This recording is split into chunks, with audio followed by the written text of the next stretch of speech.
boy, JS1 Tha Supplier, VBCRadio.com, Aries Lounge, one-on-one conversation, and I'm blessed and honored and highly favored to be in 2020, and I got a gorgeous model here. You know what I'm saying? We got a Ford model on deck, straight from Victoria's Secret. Ooh. She was naked on the beach, now she's clothed here in Baltimore City. Yes. You know what I'm saying? We got Civ Jones on deck. How you doing, Miss Ma'am? I'm doing good. Thank you for having me. Man, I really wish you ever came with the bikini you had on the cover of the magazine. Well, you know, first of all, if I'm coming, you gonna have to pay me a bag. For real? Come out like that. Man, you know what I'm saying? If I give you a bag, we getting married. That's how I tell everybody. If I gotta give you a bag, then you gonna come live with me.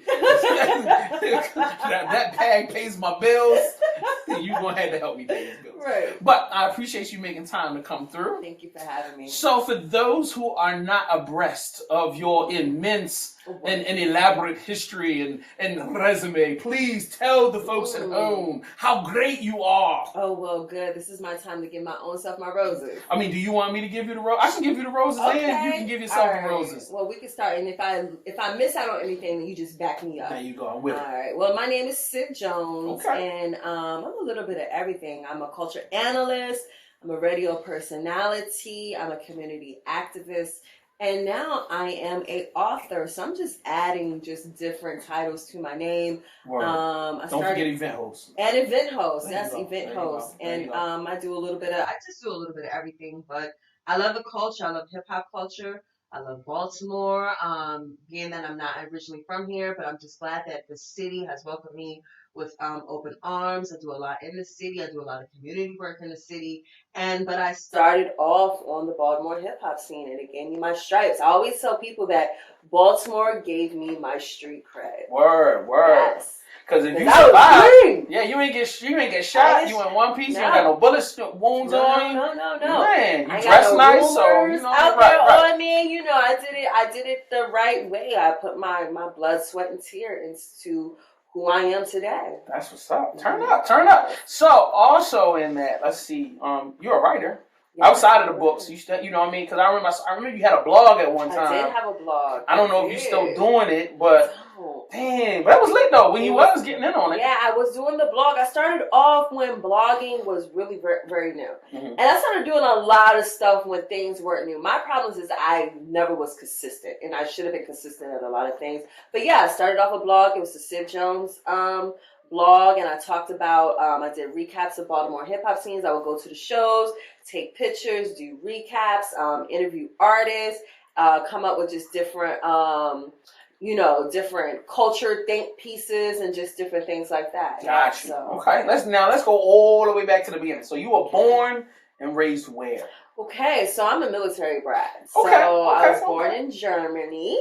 Really? And, I was born in Germany, and I was pretty much raised everywhere. I lived in Hawaii, I lived in Kentucky, Virginia, and then we made our way to Maryland. This is where my father ended up retiring at in Aberdeen. Hey. And that's where. And then I used to skip school and come to Baltimore City. And you know, Baltimore City, the boys used to love the county girls, so we was up in here. They loved us county girls, so we was always skipping school, coming to Baltimore City. Oh my God! And doing, God knows what. Well, social media wasn't around at that time. Thank God social media wasn't there, but I could give you a feeling on why we love county girls, but we don't have to get there. Okay. You guys were more open and interactive. It was less argumentative, like where the girls from around our way were a lot more like dickheads. So anyway, with that being said, we thank you and appreciate you for coming down and entertaining us in such many and diverse ways. So anyway, all right. So when did you get into Baltimore hip hop? So was it in that time when you were sneaking to Baltimore? Yeah, it was in that time. So I started off. Now, which age bracket are we talking when you started sneaking down? Oh, maybe 16, 17. You was young out here. Young out here in these streets. Yes, I was young out here in these streets, but my background is radio. Okay. So what really solidified me is that I started working for Radio 1 in Baltimore. And so I did that. I worked for Radio 1 because I thought I was going to be on 92Q. I thought like that was my dream to be a radio personality. So I went to school. I went to the Broadcasting Institute of Maryland, and I honed my skills there. and I worked my way in radio. And while I was working my way into radio, trying to become an on-air personality, I would run across a lot of MCs, a lot of Baltimore rappers standing outside on St. Paul Street trying to get their tapes. Tell that story, girl. Tell them. I remember. Before it was on Woodlawn, it was on St. Paul Street, downtown Baltimore. Yep, started off on St. Paul. And I'm gonna tell you, it was plenty of rappers, but the one rapper that stood out to me the most was Mully Man.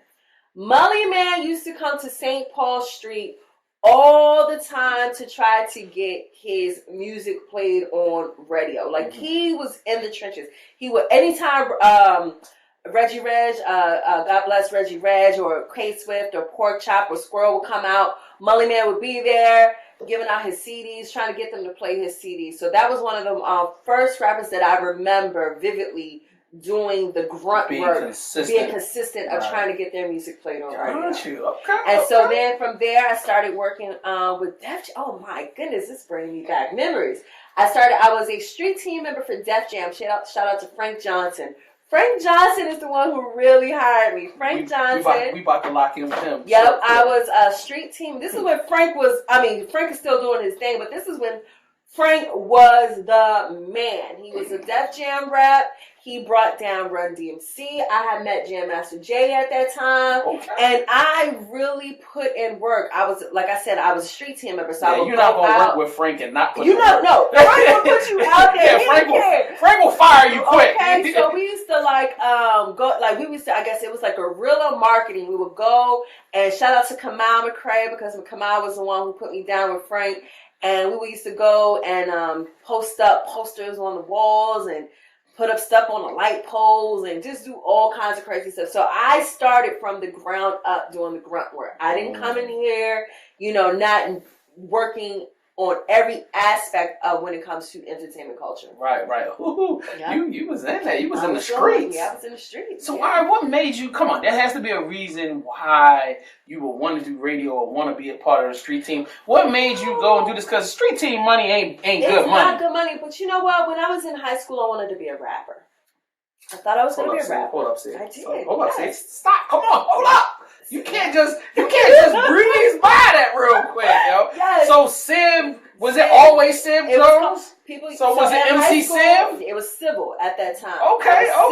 Shout out to current Civil. Yep, somebody had your name before you did. Yes. Let's go. Absolutely. Let's go. I was Civil at that time. Me and my homegirl, More Mother Goddess, who's doing her thing right now.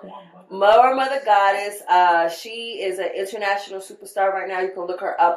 She's killing it right now. But we started together. By yourself. Ain't that crazy? Yep. We started off because I wasn't comfortable on the mic. Gotcha. We started off as a group. It was me and her, Civil and Degrees. I was Civil, she was Degrees, and we was this girl. We thought we used to go home, skip school, smoke weed, eat Chinese food, and write raps. That's what we did, right? Nice. So that should have been the name of your first album. But all right, what made you choose the name Civil? Civil, because it was actually, I got that name, a 5%er named me that name in high school because he said was you dating a 5%er? No, it wasn't. My homegirl's father was a 5%er. Yeah, he was a member of the Nation of the Gods and the Earth, and he gave me the math early. He gave me this big old book.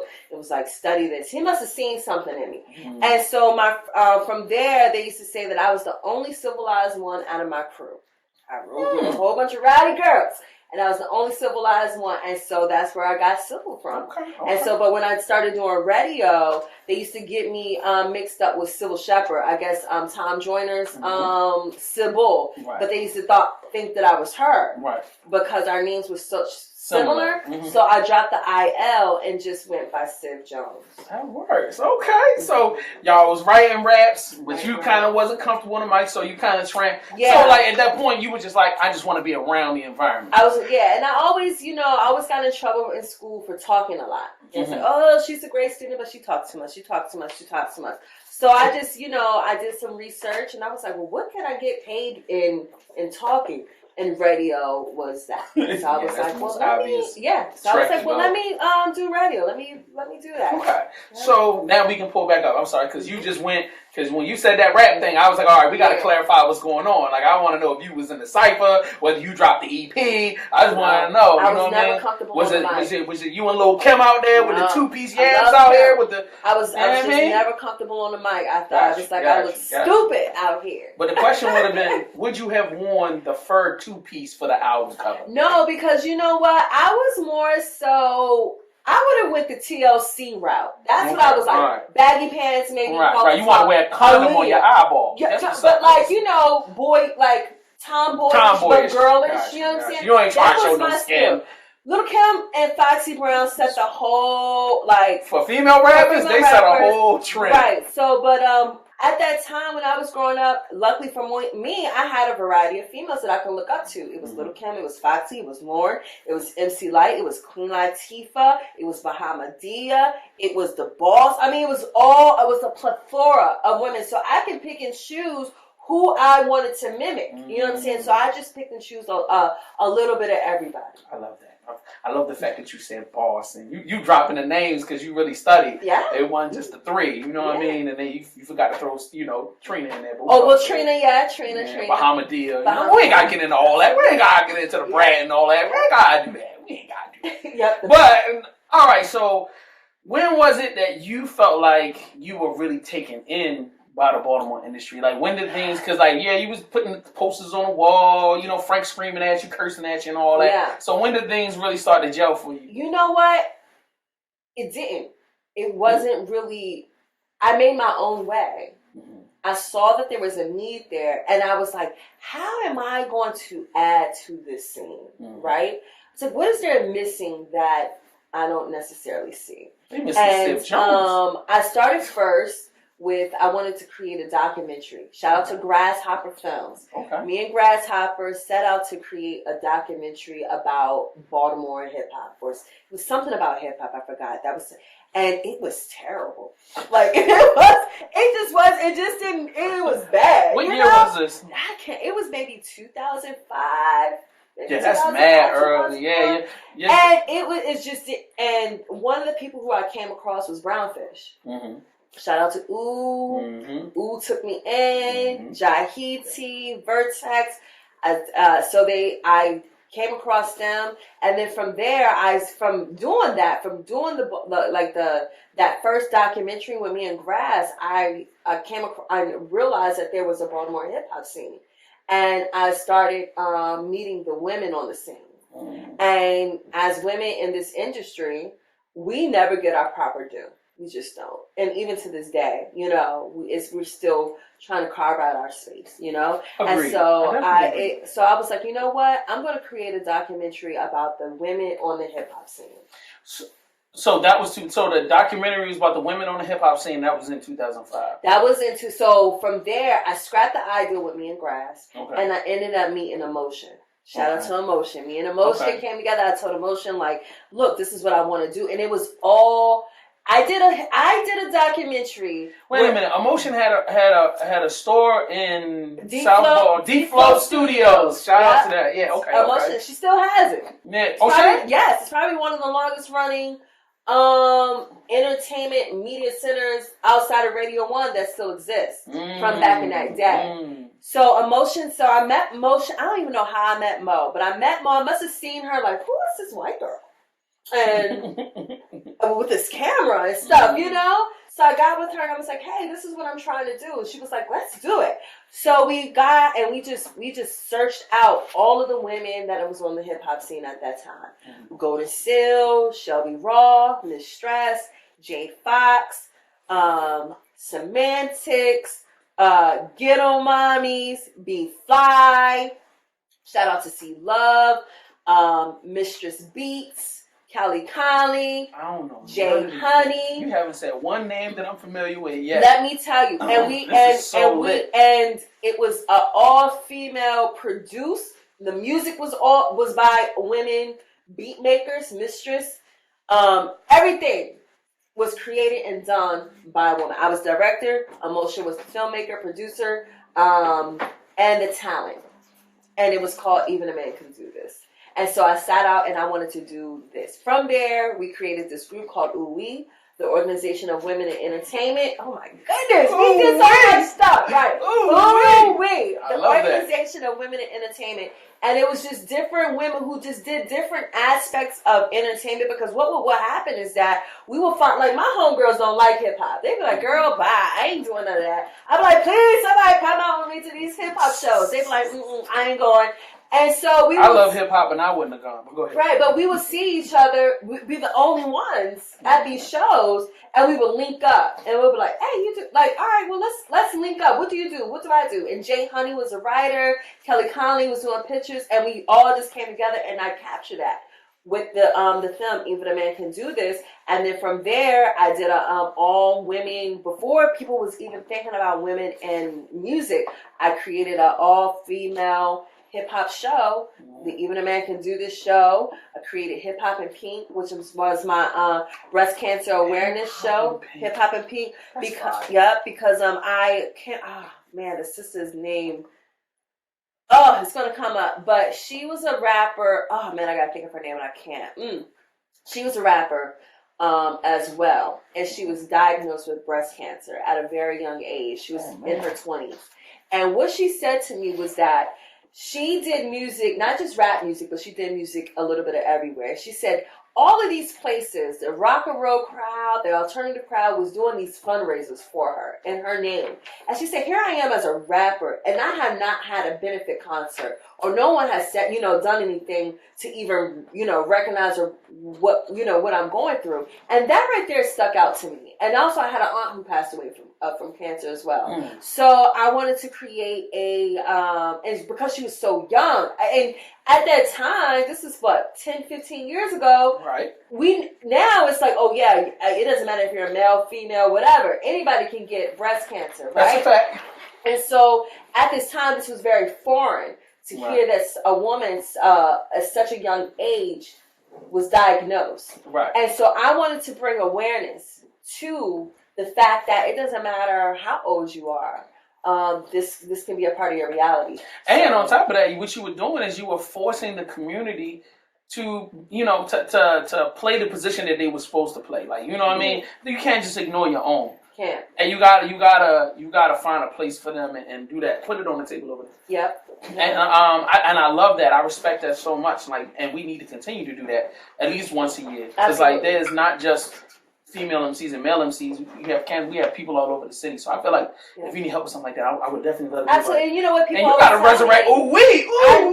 That's hard. And that's what I'm saying. Consistency. Like, I have not been consistent. Like, I've created these things, created these shows, created these platforms, and I was way ahead of my time. And I'm looking back and seeing things that are going now. And I'm like, damn, I did that like 10 years ago. Imagine where I would have been or where I could be right now if I would have continued with that. So, as a person that fights himself daily and weekly about, man, I shouldn't do this no more. Why am I doing this? And I'm not making no money. I tell people this all the time. First of all, you got to find a circle of people that understand what you're doing, and they are just as dedicated to pushing you forward as you are, so that when you're doubting yourself, they can be like, boy, shut up. Like, you know what I mean? Yeah. Or they're like, you gonna quit? Cool, you can quit tonight, but tomorrow we get back to work. Right. Because those are the ones that keep you on deck. And then at the end of the day, you have to get to the point of looking yourself in the mirror and say, am I doing this for the money, or am I doing this because I love what I do? Yeah. And then, like, once you realize, all right, I'm doing this because I love what I do, so it shouldn't matter. That way you just pace yourself. All right, I know I can only take 6 months of hard work before I need to chill. Right. You know what I mean? And then I can take some time off and then come back. But always make sure you keep your plans in mind. Like, technically, we're not supposed to be doing this interview right now, because I said a month ago, hey, I'm taking off until I close on this house that I'm working on. Yeah. But I'm like, I'm getting a group chat, so I'm trying to promote old content. Right. And then you get excited because people get to talking to you. You get to going back and watching your old content, and you're like, man, this is crazy. Like, and it just excites you. If you genuinely love it, stay with it. You gotta stay with it. So, I know you already have this immense background, but the game needs you. Like, I can tell you right now, I need you, because you're telling me so much stuff about people I don't know. Yeah. And it's important, because to me, it's not about, there's part of me that wants to know everything, but there's part of me that understands that there's a bunch of young female MCs and they all think that they by themselves. Yeah. Hey, no other female. I'm like the only one. And I'd be like, well, you do know that right now there's like 15 active female MCs in Baltimore. Absolutely. You know, that are like really putting projects out. And I think that's one of the things that's missing is that like we were able to, because I wasn't an MC at that time and I didn't come in on the game, I didn't have any animosity towards anybody. Right. I really, really wanted to connect. And then from there, the collaborations that came out of it. And because, you know, the history is that women don't get along. Right. But with this project, and all the projects that I'd done that was based around women, I proved that wrong. We did get along. Right. We did get along. We did support each other. They did get on each other's tracks.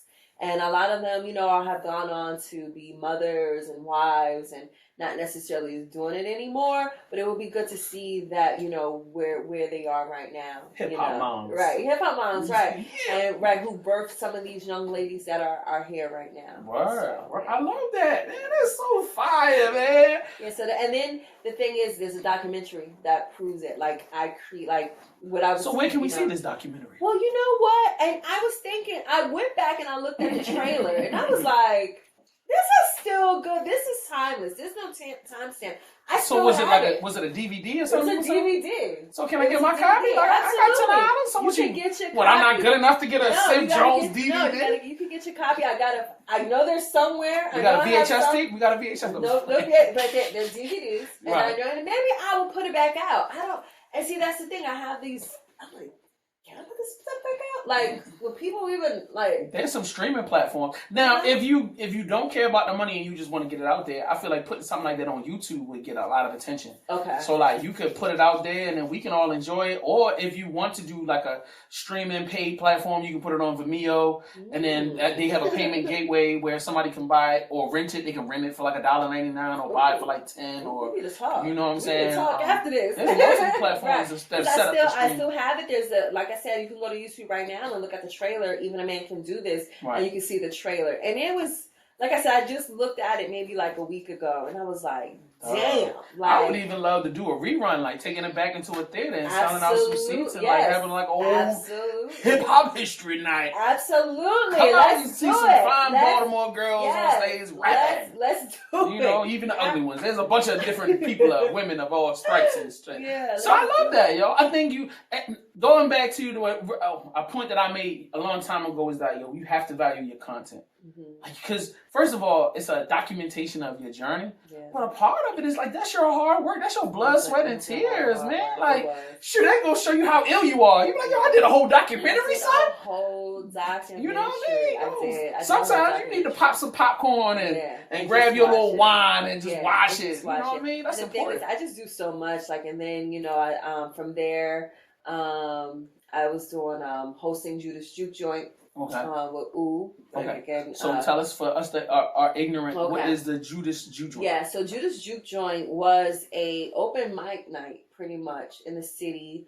I cannot think of the place where it was at. 5 Seasons? Nope. Okay.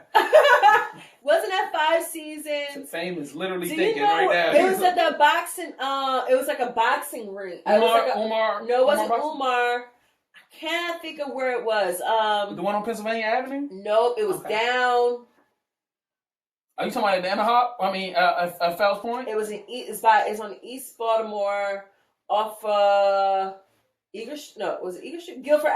I'm out because this is before my time. I can't even think, but it was. I probably was living in Atlanta at the time when it was. I gotta find it. I can't think of it right now. Do you remember what year time period? Oh man, maybe 2010 to maybe 2000. That's what I said. I was 13, 14. I was back there by the time. And it was Judas Juke Joint. Ooh from Brownfish. I created this open mic night. This is when like things kind of had slowed down. I think 5 Seasons was still around. I'm not really quite sure. 5 Seasons was still around, but we created another show, and he wanted me to host a ladies' night. Okay. So I'll host a ladies' night and bring the ladies out, and just do the TT. The artist was one of the artists that performed. Shout out to TT. C Notes. Okay, shout out to C Notes.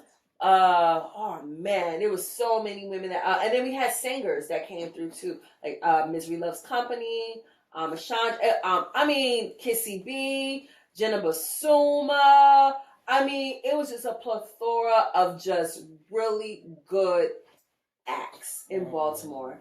And it was bomb, and we had a really good time. We had a really good time. All right, so now, let's get into the rest of your history, because we got to get off into the Facebook group conversation. Yes. But I want to thoroughly cover Civ Jones' history, because I want people, because that's the most important part. I really don't care about that stuff. The important part is you and your story. Okay. So after the open mic, you know what I'm saying? Now, around which time did you start the Civ Jones website? It was probably around that time. It was. So we talking about like 2010, 2013? 2013, yeah. When blogging and websites and became stuff a big thing. Became a big thing. I was like, okay, let me get into this. Let me do this. Agreed. And I started blogging, and I started. I immersed myself because again, I was trying to be on radio, and because radio wasn't really giving me the platform that I really needed it to do, I was like, you know what? I'm not going to sit around and wait for somebody else to give me an opportunity. I'm going to take what I have, my gifts, my talent, and I'm going to create my own opportunity. Okay. So I went out there, and I was really like a good link between radio and what was happening in the streets. Gotcha. Because radio personalities, and I love them, they're my brothers and my sisters, but they wasn't coming out talking about what was happening in Baltimore hip hop, right? And I will help some, I even help some artists get their music played. Again, I came out of the Brown Fish crew. That was my crew that I really rocked with, and I was able to get some of Ooh's music played on Radio 1. Okay. And then also I will let artists know this is how you go about getting your music played. It wasn't that, for the most part, it wasn't that their Baltimore artists' music wasn't being played on radio because the radio personalities didn't want it to happen. A lot of times they didn't know how to get it done. Correct. They didn't get their BDS. They didn't get their digital fingerprint. Like they didn't go through a lot of the paperwork. Like radio is a business. Correct. And you have to go through the business. You got to understand the business of radio in order to get your music played on radio. Correct. And a lot of artists did not understand that. So I would take that information and put it out there. Hey, this is how you do it. Right. This is how you get your music played. This is how we do these type of things. So I really set myself up to be that subject matter expert on bridging radio in the streets. Mm-hmm. So I was that middle person. Yeah. So in layman's terms, she was the plug. Y'all need to make sure. So, she's still on social media, y'all. Y'all can hit her up at Civ Jones. Yes. You feel me? Like, she's the plug. So if you trying to get on radio. Yeah. Well, I don't know about now because radio is a total different beast right now. But, But it's still some of the same basic processes has to be done. So Civ is still a plug. She's just trying to act like she's not because she don't want y'all dealing with her. Well, I'm telling y'all, get out my DMs. Get into her DMs. Yeah, they used to DM me, and then I would write. I would be very honest with my writings. And I even had a couple of artists that approached me on some you said my stuff was whack, and I'm like, okay, it is whack, right? You trying to fight me? Yes, I've had several artists that did approach me on that. And luckily, I wrote with a whole bunch of thorough men that wasn't allowing that to happen. Shout out to my brother Yante. That's exactly right. The shoot, aka the shooter. So everybody gotta have a shooter or two. You feel me? He's mad at that. He's doing time and sing right now, but he'll be home 2023. But I'm just playing.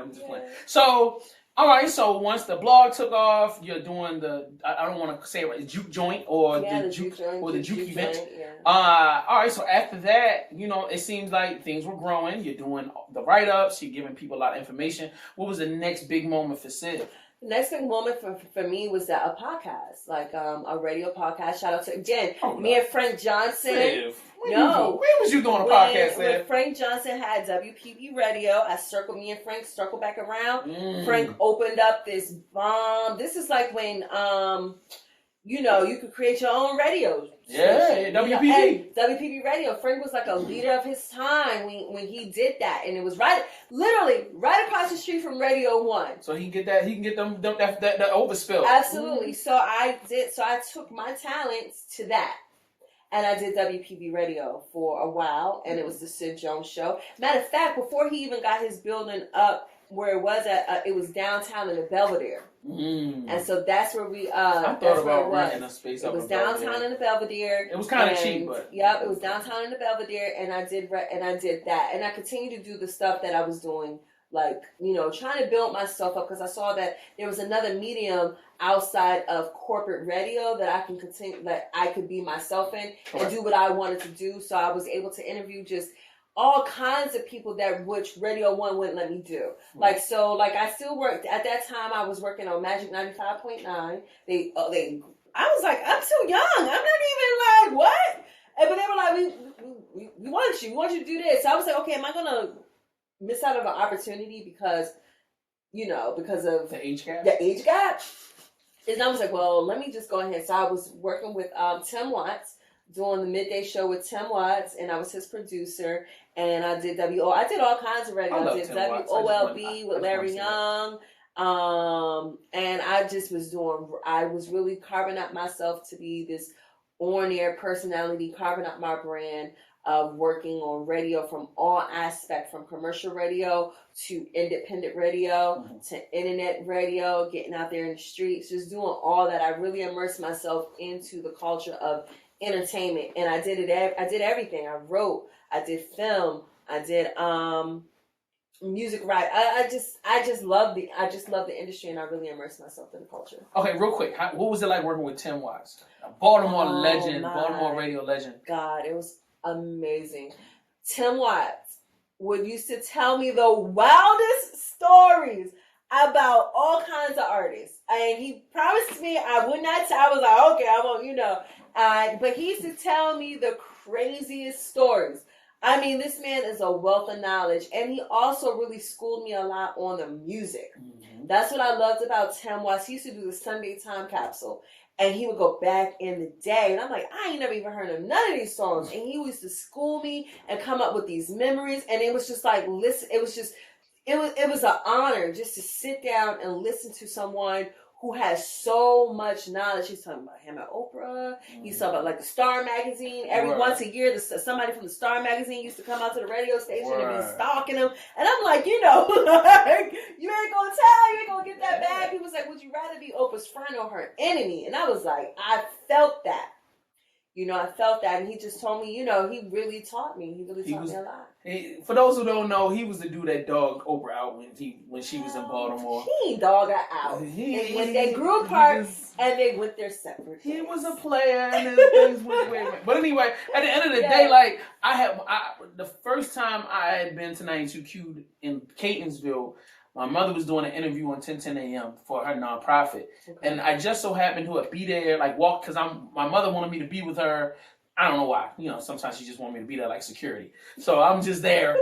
And then Tim Watts walks in, and I'm like shaking, like, oh my God. Like, you know what I mean? Yeah. And I introduced myself to him, and I was telling him, like, I do internet radio, and you know, he was like, yo, you want to come hang out with me? Like, while I do my show? Oh, word. I hung out with him for 5 hours. I was like, what's up? And we had lunch. He bought me lunch. We talking, and he was just telling me about the game. And I was like, yo, this dude is cool as hell, man. Absolutely. I would say that was the first time I met somebody friendly from 92Q. Before that, it was a whole lot of smell coming up off that joint. It was a lot of stank. But you know what I'm saying? But he was like such a, you know, humble person. Yeah. But he was honestly admitting, it's like, man, I don't want to downside of this. Like, I'm about to retire. Yeah. Like, you know what I mean? He was like, but like you said, he was telling wild stories. Wow. You know what I mean? The wildest stories. You know, telling us how, man, I can tell you, they used to treat us like kings back in the day. Yeah. They used to fly us here and do this for the DJs and man, all types of stuff, man. Yeah. And I was like, wow. Like, he was like, it ain't like that no more, player. Yeah. You know, he was just kind of like, I think his thing with me was like, if you want to do 92Q, cool. He was like, but what's the point? Like, you got the power to do whatever you want. You don't have to be, you know, a part of this. He was like, yo, you know, he was like, if you hear, and meaning that if you're doing radio, it's like, yo, this is a very structured system. You know what I mean? And he was like, yo, you can be whatever you want to be outside of this. Like, absolutely. And if he was like, yo, you just got to decide. He was like, I'm not trying to deter you from this. He was like, but I'm just letting you know the realities of it. And that was the first time I was really kind of like, man, do I really want to be in here? Like, and then the producer that they had there was that day was not you, obviously. It was another young lady. She was like Spanish. And she was telling the same thing. They was like talking about how they were regulating her social media and they were regulating her website. Yeah. And I was just like clutching my pearls, like, I don't know if I can do that, bro. Like, what you talking about? Like, I'm a little too wild for this. So, but he was a beautiful person. I'm thank you for giving me that like moment, because I didn't want to glaze over that, because Tim Watts is a legend in Baltimore. It's a legend. Somebody we should respect for real. Outside of the Oprah part, but like because of the immense amount of time that he dedicated to his career and all of the great stuff that he brought to the game. Absolutely. For real. And what Tim said was, because he knew that I was heavy into the hip hop scene and Baltimore hip hop scene. It wasn't like he used to deter me, but he used to be like, the reason why Baltimore artists have not blown because we do not have a major record label here. That's a fact. And from there, that kind of, I was like, okay, I understand now why. And let me, and I'll even ask you more clarification to that. Like, when you think of a major record label, you're really talking about an investor that has enough money to put more than one artist on. It's not like we're going to put all of the bank on this one person. It's like, no, bro. Right. We can develop multiple talents, and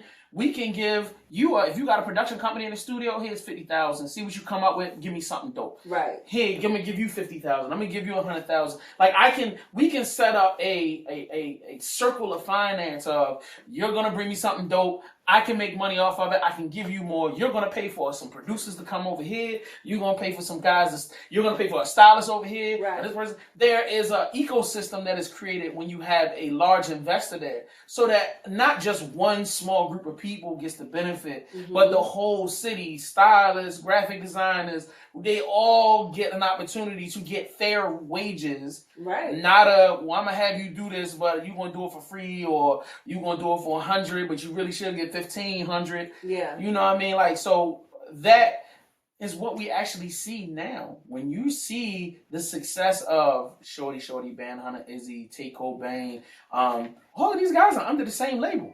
Oh. For real. Like, that's all. Okay. That's all D1 Entertainment. Like, D1 Entertainment was started as a management company where they managed Tate. They got Tate his deal. And then once Tate got his deal, also Peso the Mafia, they're all under D1. So after Tate took off, then they picked up Band Hunter. And then in that process, they picked up a kid from DC. They gave him a deal. He got popping. Then they got to pick up a kid from Virginia. But D1 always made sure to get all of these different artist opportunities. They took that money and reinvested and got more kids. And now they got records that are moving. And now you have an ecosystem. You know what I'm saying? Damon Blue has Dream Bigger. Right. Dream Bigger also gave stars an opportunity. Also, you know what I'm saying? Actually, J Royale got a little bit of, bump from them. Like when you have corporations that have financing, and they have, and less financing, is we have the know-how and the connections to take an artist to a major, and the major's going to cut the check, and then we know how to disseminate the check. Right. So we're going to hire local producers. So when you hear Ben Hunter Izzy got a project, it's Pyrex, it's you know what I'm saying, Jay Fetty, is all these guys that are polished industry producers can now get cut a check for their work and continue to support other Baltimore artists, and they can grow. And see, that's where my disconnect is, because I don't know these kids, but but the thing that I realize is that the youth do. Yeah. And so because I work where I am right now in my career, I'm around a lot of youth, and they're putting me on. And what we wanted when we were doing our thing was for the Baltimore community to feel us, and people outside of the record. I mean, our companions and other rappers to support us. We wanted to go into school. The kids are supporting the local MCs. I mean, they are. They're telling me about these. I'm like, where are they from? They're like Baltimore. I'm like, word. Money Jakes, absolutely. The Blue Benjamin Sleepies, you know what I'm saying? The all Lord of X's, them, Sneaky T and all of them. Right. T-Savage. And let me tell you, these young dudes, like when you talk about a Sneaky T, you talk about a Sleepy, you talk about, these guys are completely independent, and they're generating enough income. Sleepy and his team just bought a building. They paid for cash money. Now they have a building. They're building a studio in it. It's not we rented a space and we're putting a studio. They bought a building. They put a studio in there. Like that's what I'm talking about. Like they are learning from the industry at large, and they're bringing it. They're not leaving Baltimore. Oh, we got this money. We gonna leave. Yeah. It's like no, we bought a building in Baltimore. We setting up our own studio. We recording. They all like YG Tech has his own line of merch. No excuses. It's in multiple stores around Baltimore. It's not just a T-shirt. It's shorts, it's sweaters, it's hoodies, they've even got the little bulletproof vest joint. They got all exotic stuff. Like, you know what I mean? Like they're generating a lot of money. I don't want to get into their numbers, but they're generating a lot of money, and they're able to they're able to continue to grow their base, not only the fans, but create greater music. And the thing I love the most, they're not leaving Baltimore. Love it. They're not like, oh, I'm out of here. I got my check, so I'm going to go to New York. Or it's like, nah, we still here. Like, we still do our shows. They still getting 1,500 here, 1,500 there, the rocker stage, you know what I mean? And they come back home and they do what they do, smoke their weed in their neighborhood and chill and do what they do. The thing that we have to get to the point of, and this is what I tell people, it takes a long time to get used to having a celebrity around. When I lived in Atlanta, Usher was the biggest thing popping. But at the same time, before Usher, there was still other celebrities. So it was like, it's not like when, because I used to work in a mall called North Lake Mall in Atlanta. When Usher came, oh no, we freaked out. Right. But it wasn't like, oh, I gotta leave my job and chase him down the street. But it's like, oh, is that Usher? Yeah. You know what I mean? What the fuck you doing, nigga? And it's gonna be him and 2-3 big niggas. Right. He gonna get what he gonna get, and then he gonna scoop up a couple girls and keep it moving. But like Atlanta had to get to a place where we got used to having celebrities. We didn't feel threatened. You didn't feel like you had to beg them for money. It's like, yo, they regular people too. Right. You know what I'm saying? Like, and I think Baltimore's starting to get to that place where we got enough celebrities that are here, young people that are doing it, to where it's not like all right, I'm gonna plot on them, I'm gonna steal them. It's like we respect and love them enough to. I'm living in space, y'all. I hope so. I mean, I like your optimism. I'm being optimistic because there could be a lot more dead rappers right now. It's not like we don't know where they at. It's not like you see them advertise on a flyer what club they gonna be at. So if you wanted to shoot it up and do whatever, you could. But I think out of losing Scooter, out of losing Smash, out of losing the one, I know. You know what I mean? Like we've got so many names we can go on. Right, we can go on. Right, but I think the moment that really hit everybody hard was Scooter. It was very sad, and it was very sad. I saw my youth heartbroken, and I had never seen them so heartbroken the way when Scooter passed away.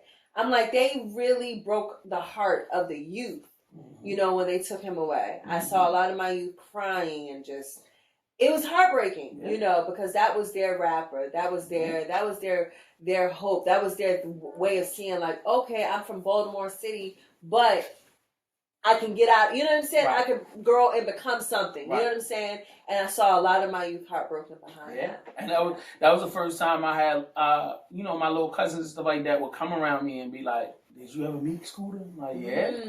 Oh, did you ever interview Scooter? Like, I didn't get a chance to, but, I interacted with him. That was the first time they ever cared, like, what my station was doing. Right. And then for them to come to me and be like, yo, look at, man, it was... Pennsylvania Avenue was flooded with cars. Right. Like after the funeral, it was like literally hundreds and hundreds of kids on the block that he used to live in and stand around. Yeah. And they were just crying and cheering and playing the music. Yeah. That had never happened in Baltimore. Yeah. It was very hard. So to see that, I think we got to a place where it was like, I may not like you, but I don't need you to be that. Right. You know what I mean? Like I want to. All right, my man. Oh, that's a good jam you got there, buddy. So, and I think that was the first time I think we got to a place where everybody recognized they wanted to do something bigger, better, different. So, like, and I'm going to keep it positive. I want us to continue to keep that mind state of, we want to protect and keep our own, because the farther up, you may not like certain artists. The farther up they go, the more doors and opportunities open to them. Right, and the more opportunities open to the city. Facts. And the city becomes different and gets looked at at a different light. Right. So yeah. Right. All right, so I want to go back some more, because one of the things I do know about you is that you're not a historian, but you were in the midst of history being made. Mm-hmm. You spoke of a gentleman named Ooh. Mm-hmm. Can you tell me who this gentleman is and what his relationship is to the music industry in Baltimore? Oh man, Ooh was the founding member of Brownfish, and Brownfish consisted of Jahidi, Vertex. God, I can't think of the other two brothers. Please forgive me. I can't think of the other two brothers. But blame my mind, not my heart, right? And Ooh was one of those. What Ooh did, he put the social atrocities that would happen in Baltimore City to the music. And what I mean by this, he created this thing called Save a Dope Boy, right? And Save a Dope Boy was all about taking dope boys off of the street corners and giving them legitimate jobs. And so we would have shirts, and the shirts and all the things of that nature, the merchandise would go towards paying these dope boys to work in your whatever you had, your barbershop. Hey, you need somebody? Oh, I got somebody for you. Oh, well, I can't pay him. Don't worry about that because we can. You know what I'm saying? Smart. And he was very instrumental in that. And also he's very instrumental in collaborating and trying to connect everybody together. Like, this man was very loved amongst a lot of different crews. People loved, and he was just a dope lyricist at that as well, you know? And when he created the Judas Juke joint. And just creating so much pop. He loved Baltimore. If I didn't know anybody else who loved Baltimore City, loved Baltimore City. Like, this was his city. He wasn't going anywhere. He made that known. I ain't never leaving here. I'm here to see the city become what it was, what it could be. And unfortunately, we lost him. You know, he passed away at a very young age. And in his passing, it was like the world stopped for a lot of artists, because a lot of artists was like, even though he was a rapper, he was a rapper's rapper. You know what I'm saying? He was your favorite rapper's rapper. You know what I mean? Especially in Baltimore, if in a particular time or like what I noticed about Baltimore has their different segments. You know what I'm saying? There are different crews and different things what people do. You know, and none of it's wrong, none of it's bad. We just are different. But was able to go amongst all of that, not just stay here. He went through all of that, you know. And losing him at that time just kind of, it really stopped a lot of people from progressing and becoming, I think, you know, the artists that they probably could have been if he was still here. Yeah. So who can you name some other individuals that would have that level of impact? And I'm not saying that people are equal impact, but that were impactful like him, that kind of played a role. I mean, that time period before, maybe after. I would say like your DDMs. Okay. I would say like your TT artists. Okay. I would say, let's see who else. See, I'm gonna say DDM in a different way. Like I don't feel like DDM. I say DDM because he's the first openly male gay rapper. Not even because of that. Okay. And I'm gonna say DDM. The battle rapping transitioning into DDM was around at that time. DDM was one of those artists that was around during those times, and he is still continuing making music today. Agreed. And the reason why it's so hard for me to see who else is because so many artists have stopped. For me, DDM, Midas, when I knew when he was Midas, now DDM, Uncle Luke, he started and he's continued to be consistent in his art form. So those who say, oh, I used to rap, that I don't know what used to. There's so much stuff, my brain does not remember you. Yeah, I can remember, but I'm like, who? It doesn't register in my brain if you're not continually doing stuff now. Just like sometimes I might get lost in a conversation. You know what I'm saying? Because I'm not and it's okay because I'm not on the hip hop scene, that wavelength. Right. I've moved past it a little bit. I'm feeling like, okay, I want to come back, you know? But yeah, so that's why I mentioned DDM, because for me, he's one of those artists that have continued, like, it started back here, the early 2000s. And he's made it into the 21st century, and he's probably going to go way farther than you know. He's bigger than he's ever been. Yeah, absolutely, this is his time, and he's one of those artists that I see who continues to put in the work. That brother put in work. You know what I'm saying? It was not an overnight success. Agreed. And so for me, he's one of those ones that had that. And one of my best interviews of 2019, by the way. Yeah, and I would say Boss Man too. You know, I just recently went to a Boss Man. The album release for his new project. Shout out to Boss Man. Boss Man, and who else? From my genre, from my era, those are the names that come to my mind. Like maybe somebody else might come up. I love what TT the artist is doing. I love TT. You know what she's doing. She's past Baltimore now, but TT got her. She's in LA right now. Yeah, So working with Issa Rae, doing a bunch of stuff. So.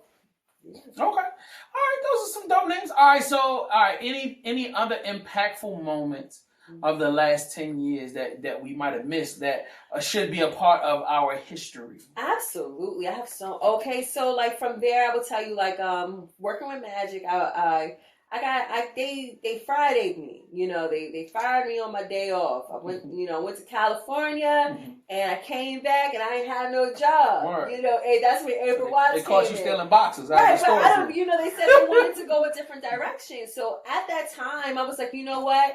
I went to California for like 2 months. And so, because I thought I was going to move to California and become, I don't know who I thought I was going to become, but at that time when I was in California, I started writing a book. And the book, 7 Lessons Hip Hop Taught Me, that school didn't. But in that midst of me going to Cali and coming back, the uprising happened.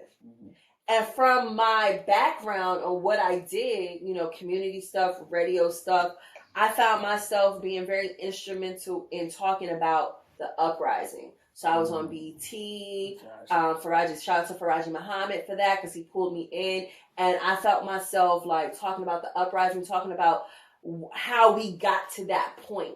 Because I was in the community, doing the street work, doing the Save a Dope Boy stuff. And before the riots popped off, me and Tiffany Wells, shout out to my ALI Tiff, we created Bars to Blocks. Because we saw, and Easy Jackson was on there, and who's still making music, by the way. Shout out to Easy. I'm sorry, I forgot. Easy is another one of those names. Absolutely. And the curators of hip hop. God, I'm forgetting everybody's name. Don't worry. So we created this thing called Bars to Block because we noticed that there was so much stuff going on in Baltimore City at that time. We saw what was happening. So we wanted to create us again. I'm all about bringing social movements to hip hop culture, right?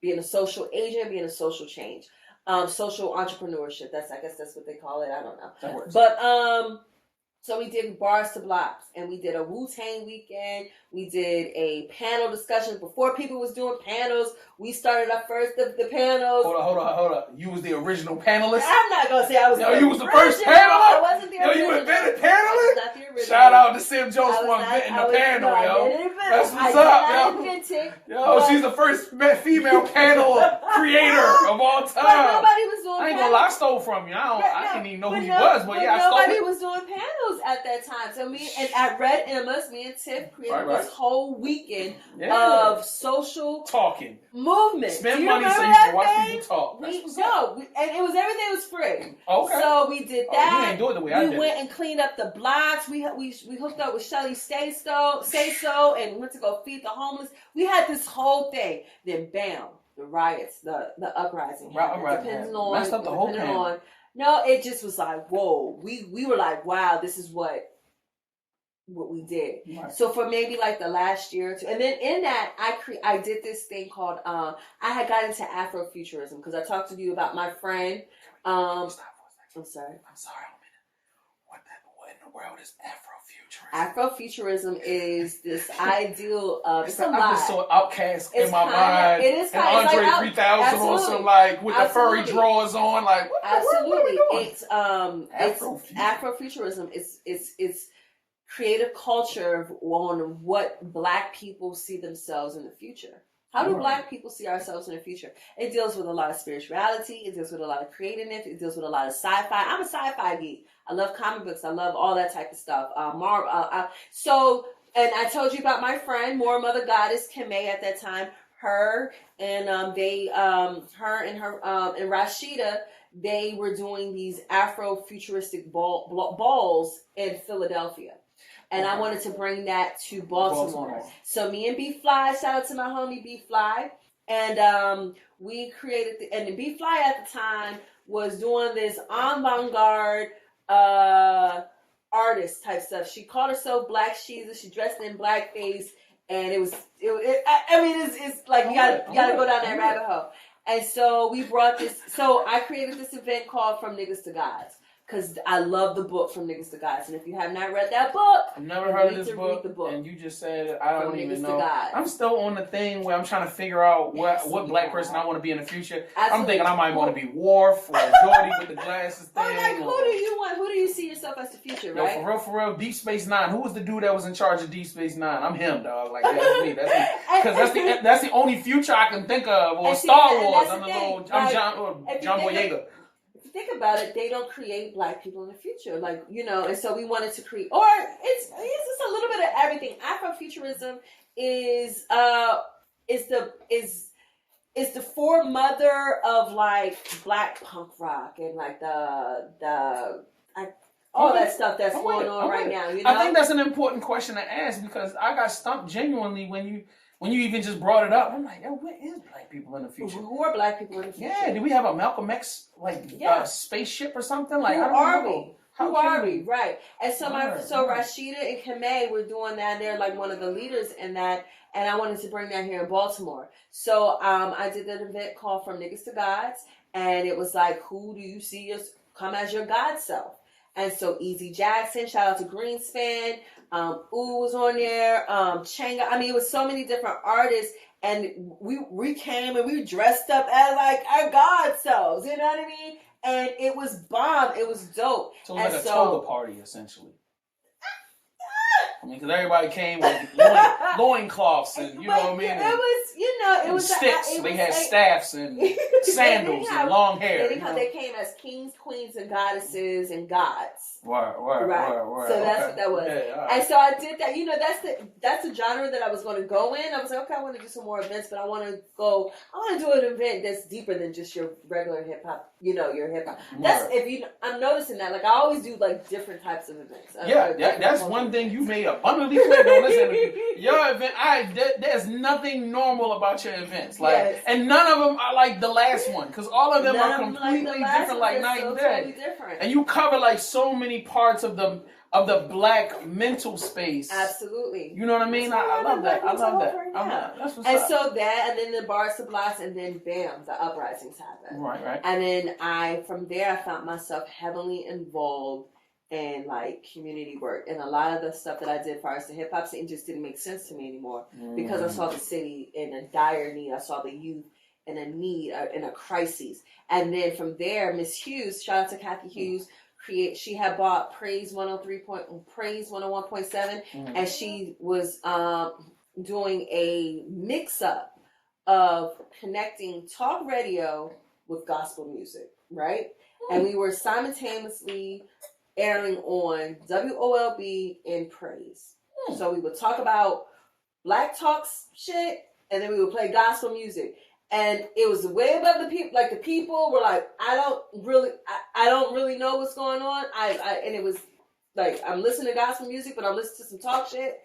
And they didn't really like capture, but Miss Hughes has always been ahead of her time as well. Mm-hmm. So it was me, Faraji Muhammad, Coach, and Larry Young. And we all did this morning show. And I did that for about a year. And I loved it. We talked about a whole lot of different types of stuff. And then from there, I found myself, that kind of disbanded within a year. It only lasted for about a year in 2016. And then I went full-fledged into community work. And that's when I started working with Keys and Development. This is a journey, man. I'm exhausted. How did you survive all of this stuff? No. Another time I want to get into this Faraji Muhammad character because he sounds like an interesting individual. Absolutely. He's on For the Culture right now, 88.9. Okay. Shout out to him. Now, I'm going to ask your perspective, strictly hip-hop. Okay. The longest standing hip-hop radio show in Baltimore City. So, like, how was you coming up in the game? Like, did you interact or be a part of that a lot? And what did that represent to the artists in the city from your perspective? Absolutely. Who was the longest running? Strictly Hip Hop. At 88.9. Absolutely. Midnight to 5 in the morning or 6 in the morning or something Strictly like that. Hip Hop, yeah. I did Strictly Hip Hop. I was on there a couple of times. Shout out to Mike Nice, Ak and them, and Florida. So I came when like Florida was kind of like Florida and that DJ J Nice, I believe is her name. When so I always supported 88.9, helped out with their drive, sent money their way. Yeah, so 88.9 was like was a staple, still is kind of, a staple or whatnot. But yeah, what was the question? You already. I think it was what was it for you, and then how was from your seeing that you're kind of you're involved. Yeah. How did other artists feel about 88.9? Yeah, like strictly hip hop. I don't think they took advantage of 88.9. Why is that from your perspective? Because I'm glad you said that. I don't think they did. You didn't give me a political answer. You gave me a real answer. I didn't think they did. Because you have this long running radio station, 88.9, that's on an FM dial. Why aren't more of us like on, and I don't know if it was them or was it the jocks, but I just didn't see a lot of Baltimore artists take advantage of the fact that you have these airwaves and you have people that that are accessible to you that can bring you up on the airwaves and talk and play your music and stuff like that, or they can host shows and different really utilize that platform, or even just utilizing that platform because the fact that it's on a college campus and right there is where a lot of your fans can be. That's a fact. You know what I'm saying? And I don't think that Baltimore artists really understood, like, oh, you know what? Let me go mess with Morgan State and see what's happening at Morgan. Let me be a part of Morgan State's homecoming or any of that type of that. I don't really think that Baltimore artists really took advantage of what Morgan State was and still is to the community. Salute, and I'm a Copperknight, and I'm still respect Morgan's. Yeah, and I'm a Towsonite, but I'm not Morgan all the time. I'm graduated Towson. Yeah. Salute to you. All right, so I want to quick, and then we can get out of here, so that way you move on with your life, and then I can pass out on the floor. Because like I'm gonna go back and watch all of this. You dropped so many jewels. I'm gonna have to watch this again. Okay. So I want to talk about elitism in our community. Does elitism exist within our music community? Please be honest, because you're making a face. It seems like you're making an internal struggle on whether you want to act like it exists or whether you want to talk. But yes, it does exist. And it exists, and I don't even know why. Because a lot of these niggas ain't where they supposed to be. And I'm just supposed to say what it is. You know what I mean? Like, I will not stop you, madam. Please continue. It does exist, and it's like, really? Like, I see a lot of stuff online. I see a lot of people who really need to humble themselves, and I see a lot of reason why Baltimore is not where it's supposed to be.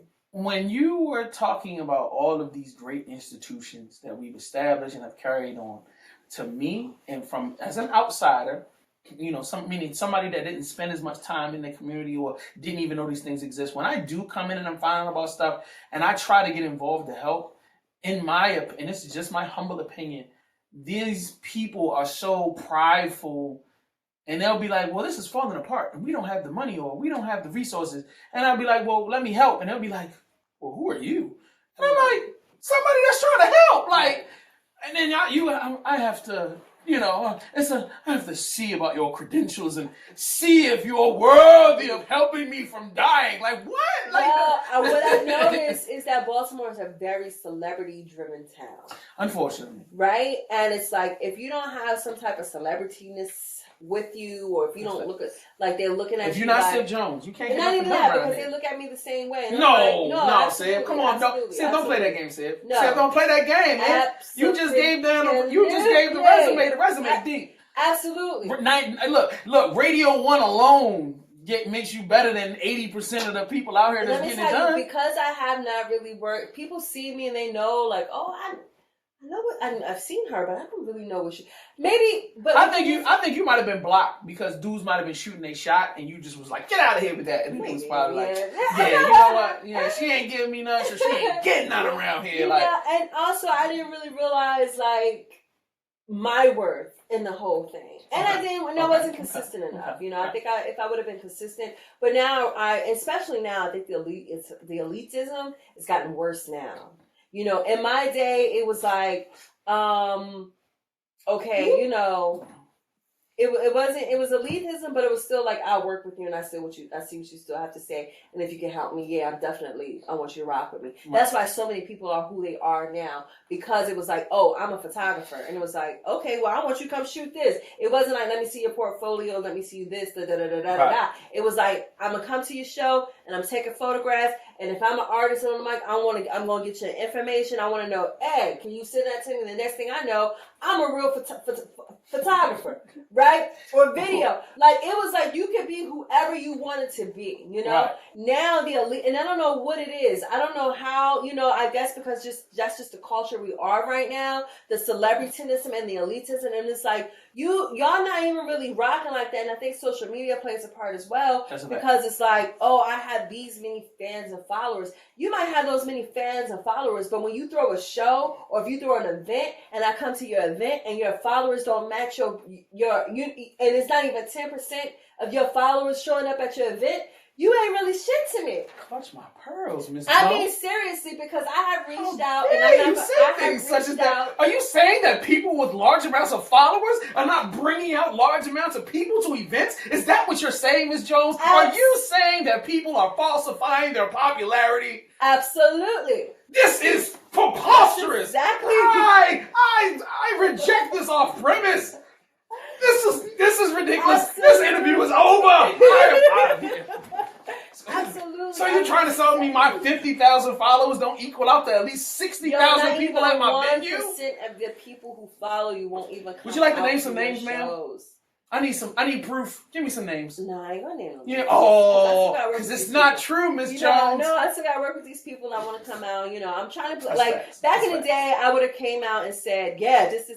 No. But I realized that kind of gets me in trouble. I don't want to. They all know who they are. Yeah, they know who they are. But seriously, like, you have all these followers, and I've been to, and now that because I'm dropping something, I'm promoting something, I'm finding myself out in these different events and these different and even that, like, the scene is so, I don't know, maybe I'm not privy, I don't know if am I out of the loop, but the scene is not what it used to be. You used to, like, every night of the week, Fame can attest, there used to be a show, a networking party, a mix, a DJ record pool. It used to be something every night of the week for you to go to. Let me tell you the reason, and this is once again my humble opinion why that doesn't exist anymore, is because social media and YouTube videos are everybody saying, yo, don't do nothing for free no more. You should be able to get paid. You just picked up the camera that you just bought 2 days ago. Yeah. You should be able to get paid for that. You take a picture, you don't have zero experience. The same thing, you're an artist, yo. You don't want to get ripped off. So now everybody that decided to make a demo now feel like, yo, just give me $100. I'll come out and drop a verse for you. Like, you're nobody. And not even on the fact that you just started rapping, but literally you don't have a skill set enough. They don't even have the there's no talent development. So when you get on the stage, you're looking like trash. There's no mic control. They don't know how to, no breath control. They're running out of breath. They're doing music with their whole soundtrack on the back. Like, what is this? I didn't pay my money here to come to hear a karaoke. It ain't just the rappers that's going to catch it right now. Oh, the people that started a radio show 2 weeks ago and they just started and they won. Yeah, yo, it's $50 an interview. Yo, you never... Really? It's like that? I can give you a nice lengthy list of for radio shows that they just started yesterday. And they're literally yesterday. And they're like, yo, your interview slots, yo, $50 a piece, bro. Wow. And it's just like, changed. The game has changed. And I'm like, so you ain't gonna learn how to have you ever done an interview before? Like, nah, I never done radios. So have you gone through like a training or here's the thing, right? And I love... But I gotta pay for my time slot again. They charging me, so I gotta pay for it. So I gotta... because I'm going to do... Because once this book drop, I find myself going to doing the podcasting. But as a radio personality who has been on terrestrial radio, an FM and AM dial, you are not a radio personality. Ooh, you are an internet star. You just hurt my feelings. I'm sorry. I gotta say it how it is. Because you have not sat up time, hours after hours, to be told no. You haven't done any air check sessions with a PM.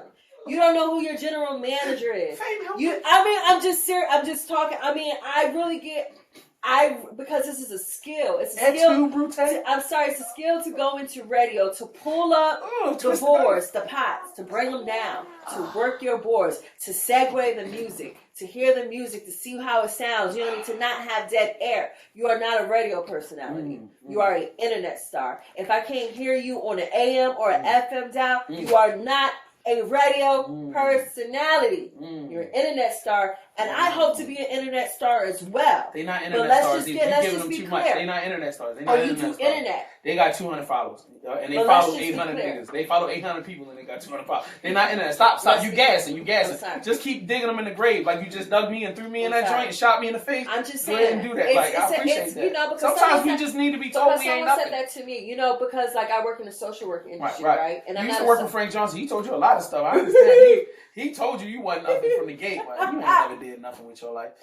I work in social work, Just because I work in social work does not make me a social worker. I didn't go and pass the test. I didn't do all of that stuff. You know what I'm saying? I'm not a social worker. I work with social workers. But you're a social worker. But I'm not a social worker. You are a social worker because you work in a social work office. No. Just like if you pick up a microphone and you make a recording. You're not an MC. Do you know how to move a crowd? That's what an MC is. Miss Jones. Move the crowd. Mic controller. Miss Jones. I paid for the studio time. You can't do that. They didn't mix it. They gave me the CD. I'm an MC, bro. What you talking about? See, that's the problem. It's that old school thinking.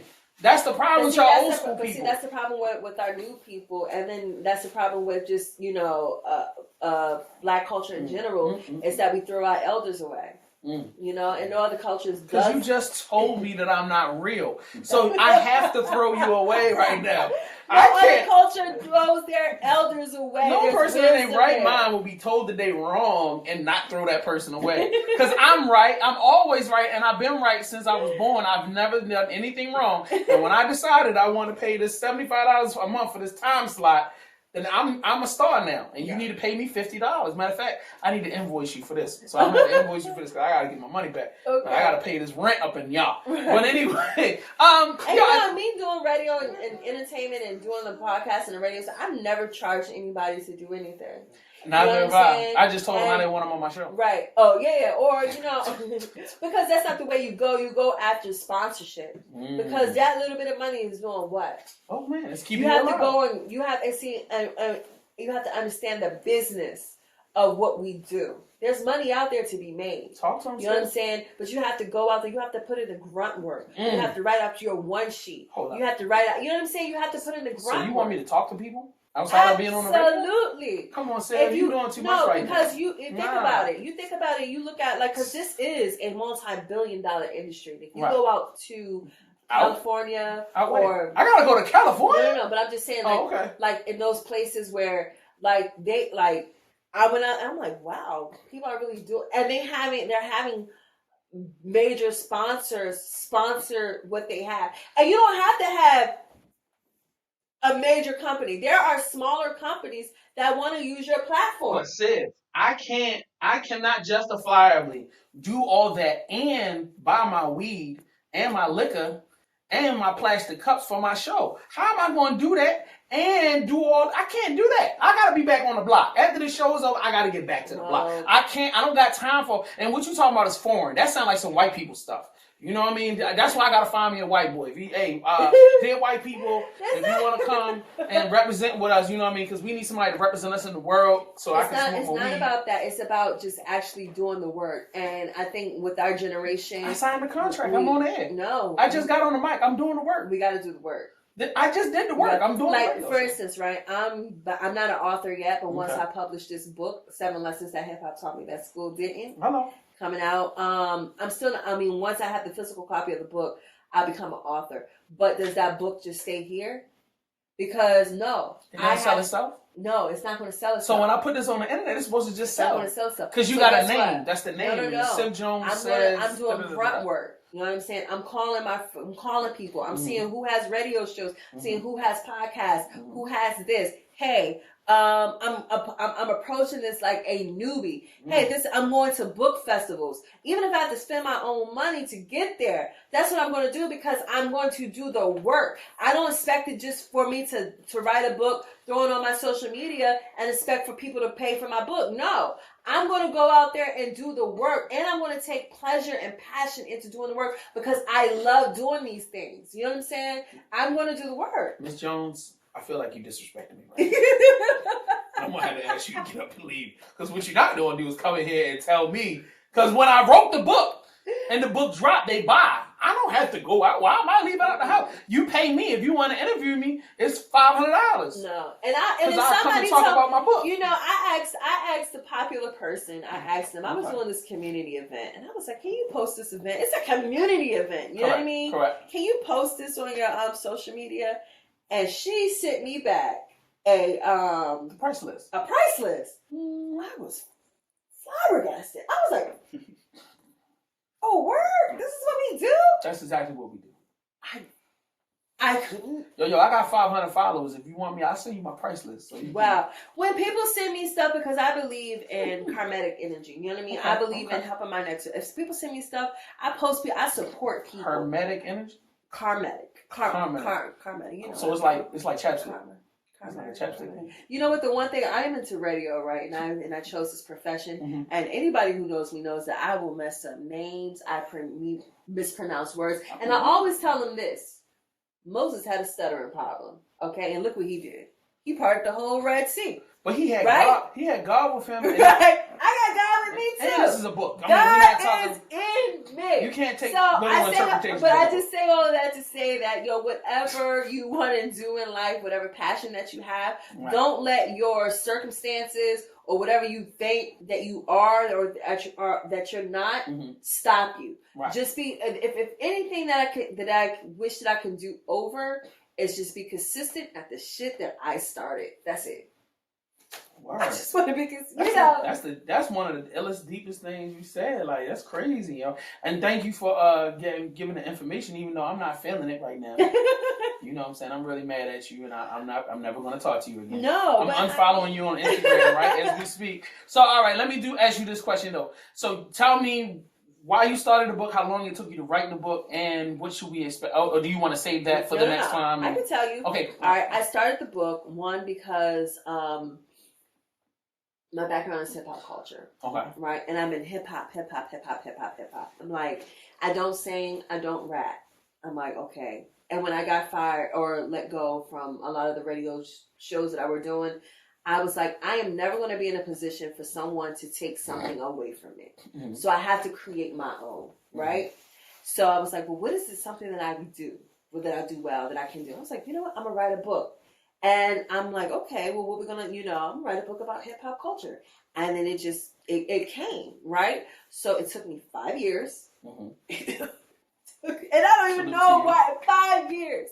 Right? Because it's hard for you to stay consistent with something. So you started and then you stopped. Right. And then you started it and then you stopped. And then, right. And then, it took me 5 years.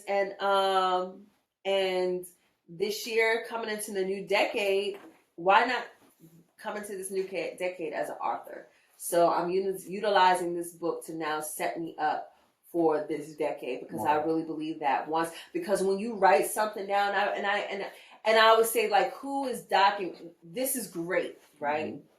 But who is documenting Baltimore hip hop culture? Because although we are still in a technology type world, books are going to always be relevant. I agree. People are and you see that people are going back to that, right? Gotcha. And what books do when you write a book, it doesn't matter if it's a bestseller or what, you wrote that motherfucker. Mm-hmm. And now it makes you a subject matter expert at what you write about. So what you're saying is you're trying to encourage me to write a book. Absolutely. That's I'm looking directly at you. You as a culture analyst of Baltimore hip hop, a Baltimore son, a Baltimore native, someone who has a eye for for talent and see what's happening and being able to recognize the old and the new and what's happening now.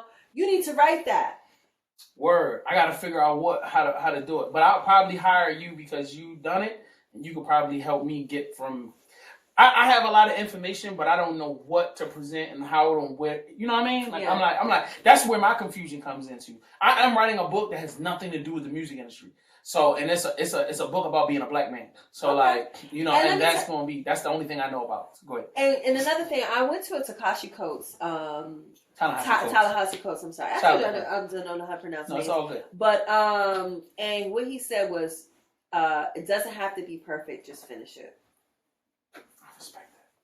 Yeah, and so I was like, I'm just gonna finish this daggone book. Yeah, Civ, you deep, man. Like it doesn't have to be perfect. Just get it done. Just do it, and let the editors make it make sense. That's a fact. Put it put it out. That's what you have, and then you make the editors make it make sense. Because I was just like, I'm like, and then I gave it to my editor, and I'm like, whoa, bruh, you made the girl sound good. Yeah. That's what's up. You lit out here, man. Don't let nobody lie to you, man. You lit, man.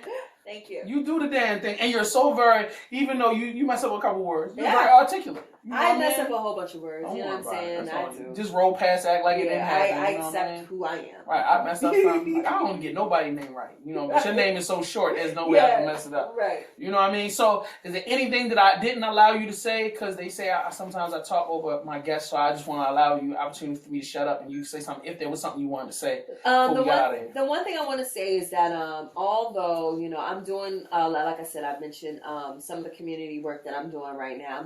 I work in Baltimore City Public Schools and the youth. We're doing a citywide youth competition. Mm-hmm. And I said Keys and Powers is doing a citywide youth competition where we are going to 7 different schools in Baltimore City to see who has the hottest bars in their schools. Mm-hmm. So we went to Mervo, we went to Poly this year, Western, Connections, Green Street Academy, Job Corps, and Douglas.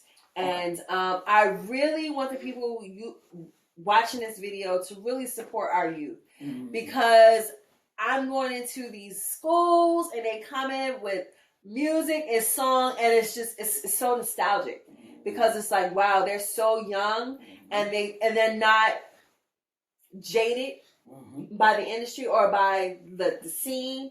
They just want to rap. They just want to sing.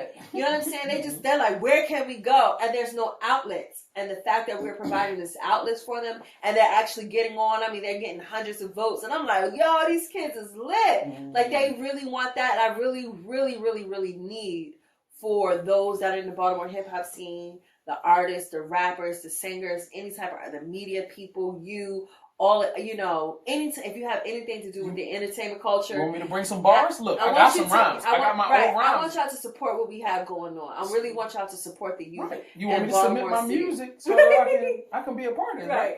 I got a whole album. You can pick whatever joint off you want on my first solo album. You can have whatever you want. Yes, I really want y'all to support, our youth. And I need people, writers to come and show them how to write a song, how to write a bar. Word. How to develop their concept, how to make a beat, how to do video. Because as Black people, we have to start creating and controlling our own narrative. Agreed. And especially Black people in Baltimore. Agreed. Because right now the narrative is that Baltimore City is the highest rate of STDs. I just read bed bugs, the murder rate. But then there's some slick ass shit that we do as a people here.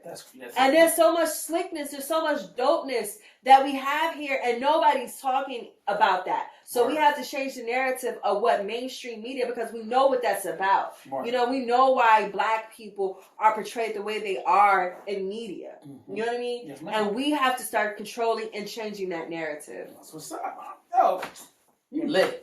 Yo, I'm gonna put you on with Ogun because they do Beats No Bullets, which is a program that does the exact same thing. Ogun, so you know what I'm saying? That's the big homie. Yeah. So Absolutely. But anything you need from me, I can't speak for Fame, but anything you need from me, I'm definitely there to help. Right. The only time Fame been working with us for a while. The only thing I can volunteer him for is my mother's nonprofit, and that's because she demands him to come and help every year. So outside of that. But you got whatever you need, bro. If there's anything I can do to help, I'm always willing, especially for the kids. You know what I mean? Yep. As long as I can come and drop my bars, I want you to come and interview them. I'm with that too. Bring this setup. You know what I mean? I want them to Honestly, I really feel like young people need to learn how Matter of to fact, get I'm going to give you a date right now. Oh, boy. April 1st is our media day. That's the day after my birthday. I am going to be so hungover, I probably won't be able to help you that day. But then we do like the 2nd or the 3rd. I'm just being honest with you. The 2nd or 3rd is our concert. You can come to the concert. I will definitely do that. It's just every birthday, it's a little crazy. But I promise you, 2nd or 3rd, whatever you need. I'm good. All right. I thank you for being honest. Okay, thank you. I tried my best to be. So thank you, number one, for taking the time. I so appreciate your knowledge and your time and the fact that you even answer me back. I'm a male on a social media platform, so I know how scary that is. Right. But I appreciate you for giving me the trust and the time, the opportunity to come and speak with you. So thank you. And thank you for being a part of the game. And thank you for adding the gangsterness to the game that you brought to it.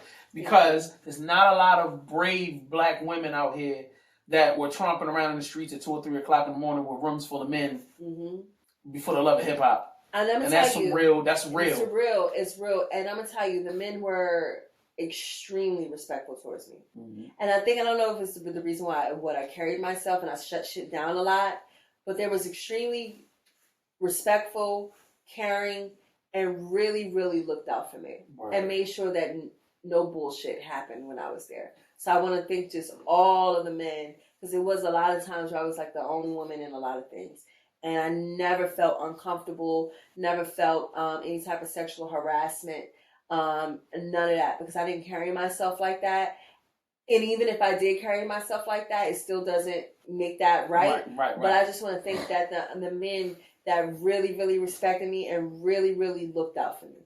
Okay, cool. Because I heard some horror stories, so I'm happy and blessed that you, because not just because I want you to be safe, but honestly, it keeps your mentality pure. Mm-hmm. It keeps you being able to still love what we have and want to encourage another young woman to come and be a part of it. Right. And I think that's... Now, there were some bullshitters out there, and I made sure to let the women know, like, this nigga right here is a bullshitter. Don't fuck with him. Put their name out there, yo. Who we talking about? Nah, I ain't gonna put my name out there. He's about to get me real quick. But you know what? She was good and comfortable. You want a slice of pizza? He's like, let's get back to this card. So who is it again? So, you know what I mean? But for the girls out there that's out there, they need that help. So they need for the women out there, if you're a young lady. Yeah, avoid this guy, and his name is... Holler at me in the inbox, I will let you know. And if it's a female, what girl do they need to avoid? I'm not for sure about that. But what organizations are doing inappropriate activities that you should... Go ahead, just drop it right here. This is the time where you just add, right? But I would let the women know that, this is a male sport, right? Right. And sometimes we might feel like a guest. Gotcha. But hip-hop wouldn't be where it was without the help of women, Gotcha. A lot of women play the background. Sylvia Robinson, you know what I'm saying? Mm-hmm. She's one. And as a woman, and if this is something that you love, being a hip-hop artist and you love the art of rap, I would say don't let the bullshit deter you and always roll with a crew of girls. And also, don't let men put you against your sister. You know what I'm saying? Definitely. Because we're a very small minority. And the don't let them separate you from the other girl. Don't get jealous of the other girl. If you jealous, if you find that you're like, oh, something in me that is making me jealous towards this person, then that means you need to step your cookies up, honey. Word. You know what I'm saying? Don't be jealous of the next sister because she's doing something that you don't want to do or that you refuse to do. Just step your cookies up. Learn from them. But let's not be bitchy towards each other. Let's not let these men, separate us. Right. And stop fucking for tracks because the shit ain't gonna get you nowhere. So who are they? I don't know. Okay, all right. So you said earlier that you had did some reviews and then they didn't like it. So which were some of those artists that you didn't? I can't even remember. You can't even remember? Now. All right. You good, Sam. You good. You're real good at this, yo. So yeah, man. All right. Right. So who's the guys that wasn't acting right? I don't know. Turn it, Sam. Hit me in the inbox. I'll hit you in the inbox. Oh, I'm DMing you right now. So anyway, y'all make sure, man, y'all follow Civ Jones on all of her social media. Can you drop your social media? Yeah, very simple. Civ Jones. CIV Jones. That's my social media. Facebook, Instagram, Twitter. And I'm going to be relaunching my website, which would be civjones.com. Got you. And then any kind of business, like where do they hit you? Do they email you? Should they just DM you? Or how do you anyway, I check my DMs. I respond back if it's not you. If it's crazy, then I will cuss your ass out. But I do respond back to most DMs, to all DMs. So I can't send you inappropriate DMs? No. If you send me an inappropriate pic, I'm put your shit out there on my social media. I'm not sending you a pic. I'm just going to tell you that. Yeah. If you send me a picture of your penis, guess what? All of my girls and all of my social media network people going to know your name, and I'm not going to block you out because you bad enough to send this to me. You bad enough to let the world see it. Put you out there. All right? But no, on the real tip, anyway, DM me. People know I'm very easy to connect with. I talk to everybody. If I can help you out, I've reached out to Civ Jones in the past, and she's never responded to me ever. Yes. Because fame has brought you up for different events. And you're like, you need to reach out to Civ. Reach out to Civ, got nothing. So anyway, so just make sure y'all step your cookies up in 2020. If you want to link up with Civ Jones, get your business together, make sure you write, and don't send any dick pics because they will end up on social media with a whole bunch of women. So if you do want to get out there faster and meet more women, Civ still might be the plug in that way. You never know. That might be the plug. She might even like you and hit you back. You never know. Right. She might be like, this is the one. But anyway. So we out of here, man. Don't forget to check all of the other videos that we got on our playlist. Don't forget to support King 9 Designs if you need any graphic work, any video work. Definitely hit up, our merch. Don't forget to check out the audio adventures. I'm clarifying for the people. The audio adventures are different from the video. So you can subscribe to our podcast on arieslounge.com. You can subscribe to the videos, arieslounge.com or youtube.com/VVC Life. And every week, 2 times a week audio drops and 1 time a week video drops. We'll check you out next time with my girl. Well, I don't know. I'm going to try to get something popping with Sid. We'll see what's up. But I got more content coming soon. We love you guys. We'll check you next week. Peace.